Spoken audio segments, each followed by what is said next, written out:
Bloody rats. Watch out for them. Not just in your home, but out there, under your car, making a nice soy spaghetti ratatouille out of your car's wiring. And don't say that there isn't such a meal, because in the world of the modern urban rat, there is. And I'll tell you all about it and how you might be able to protect your pride and joy. And I'll do that right after this.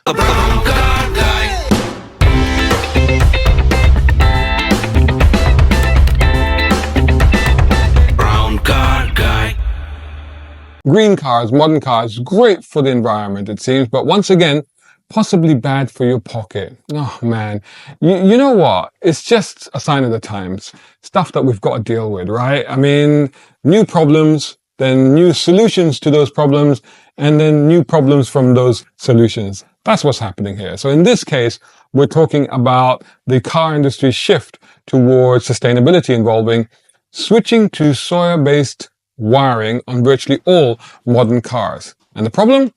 Rodents feasting on that soy-based wiring. So the automotive sector has obviously been adopting more sustainable practices across all of its processes, including the use of renewable materials like soya for wire insulation, and that's to be commended. I mean, let's be clear about that. However, while reducing the carbon footprint and dependency on petroleum-based materials, this shift has inadvertently attracted rodents to those tasty soya-based coatings, leading to a little bit of an uptick in vehicle wire damages. So why are car manufacturers using soya? Well, the soya-based materials are appealing for their renewable nature, their reduced environmental impact. I mean, they are biodegradable, they're renewable, and they have a significantly smaller carbon footprint in production compared to traditional materials. Gotta love it, right? Unfortunately, the rats love them too. The reports of rodents chewing through car wires have surged with the introduction of these soy-based materials. The issue spans across regions and climates, particularly affecting areas with higher rodent populations or where cars are parked for extended periods. This unexpected dining habits of these rodents is leading to sometimes extensive and costly repairs for the vehicle owners. And a word to the wise, myself included here, note that bit about cars parked for an extended period.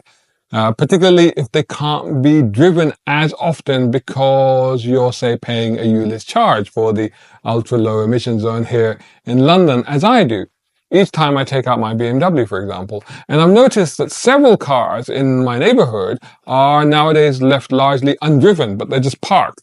So those cars particularly could be at risk. The severity of the issue is reflected in the class action lawsuits in America filed against automotive giants, amongst others like Toyota and Ford, where owners have faced steep repair bills due to the rodent damage and have taken legal action against manufacturers. Now, despite these claims, so far car companies haven't been found culpable because they argue that there's a lack of scientific evidence linking soya-based soya materials to the increased attraction to rodents. However, the legal and customer complaints landscape continues to evolve as more and more of those cases emerge. So we'll see how that goes. And anyway, in the meantime, you can be sure that these car companies are looking at coming up with their own solutions to that problem. So when, where, and how does this happen to your car? Well, the rodent infestations can happen anywhere, but they're more prevalent in certain conditions. So as I said, vehicles parked in rural or suburban settings, areas with dense rodent populations, or places where cars remain stationary for long periods. All of these places are at higher risk. The onset of the cooler seasons often sees a spike in these incidents, and this is because rodents seek shelter and food, and they find refuge and a meal in your car. London, for example, along with other urban areas, appears to be seeing a notable increase in rodent-related vehicle damage, particularly based on one or two messages that I've actually had on this issue. Factors that could be contributing to this could include construction that displaces rodent populations. So when they get moved around, that's when things happen. Changes in waste management, as well as of course, the wider use of the soy-based material in modern cars.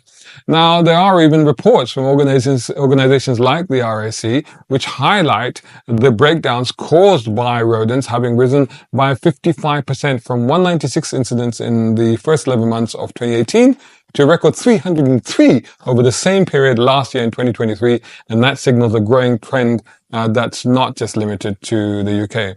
Now, soy-based wiring involves coating wires with a substance derived from soybeans. This coating is less harmful to the environment and biodegradable, as I've said, which of course makes it an appealing choice for eco-conscious manufacturers and of course indeed us the consumers as well, right? However, its organic nature makes it more appealing to the rodents, and this is what is leading to these increased incidents of them gnawing their way through the vehicle wiring. So is there anything that you can do to protect your car? Well, as you probably know, if you've had to deal with rats, they are a hardy bunch and they're not easily deterred. However, there are things that you can try. So number one, a physical barrier. So one of the key things is employing a wire mesh and rodent deterrent tape. So yeah, this involves covering potential entry points into the vehicle, such as vents or opening into the engine bay, with a wire mesh. And there are also specially designed tapes or wraps that are applied directly to the wiring and other areas. These typically they contain rather a substance or a deterrent that creates an unpleasant taste or sensation for the rodents, and that should put them off. Number two, chemical and natural repellents. So this could be stuff like mothballs and cayenne pepper, or peppermint oil. You can actually get that off Amazon. And capsaicin sprays. I'll have to put the spelling on the screen. Basically, you spray these around your car and underneath your car, and then hopefully that will put them off. Number three, the ultrasonic devices. Now, these things emit high-frequency sounds that are intolerable to rodents but silent to our ears, providing a non-toxic deterrent. Now, the range for these can be between 40 to 100 square meters, but if your car is outside, they won't help as much, I think, because the sound dissipates quite easily. And also, where do you plug it in? So that solution is probably more, for example, if you're parking your car in your garage and you think there are rats in there. Number four, keep it all clean. So by that, I mean not just the car, but also keeping the parking area around it clean, removing any potential food sources, and do regular inspections in and around your car. If you happen to have a parking spot near the bins in your neighborhood, then definitely beware, because your car could very much be at risk as the rats and rodents and even foxes try to get to those bins. Foxes also can eat these wiring as well. Finally, professional services, because if all else fails, then get professional help. Call the rat busters. Anyway, good luck to you. If you have had an issue with rats ruining your cars, leave your story in the comments below. I'd love to hear from you. But even better, if you've got solutions that I haven't already mentioned and little tricks and things that have worked for you, please also share those in the comments below. I'll catch you all in the next video. Brown car guy. Hope you enjoyed that video. If you did, please hit the like button and share this video as well if you can. And while you're at it, check out these guys who also sponsor my content. I am deeply grateful to them because it helps me to buy new equipment, put fuel in the cars, and yes, buy a cup of coffee. You can do the same. Just go here or right here on YouTube. Just hit these three little dots down here and click on thanks. Make sure you're signed in first. My content is free, but this is how you can help me keep it that way. I may even send you a gift. Oh, by the way, watch this next.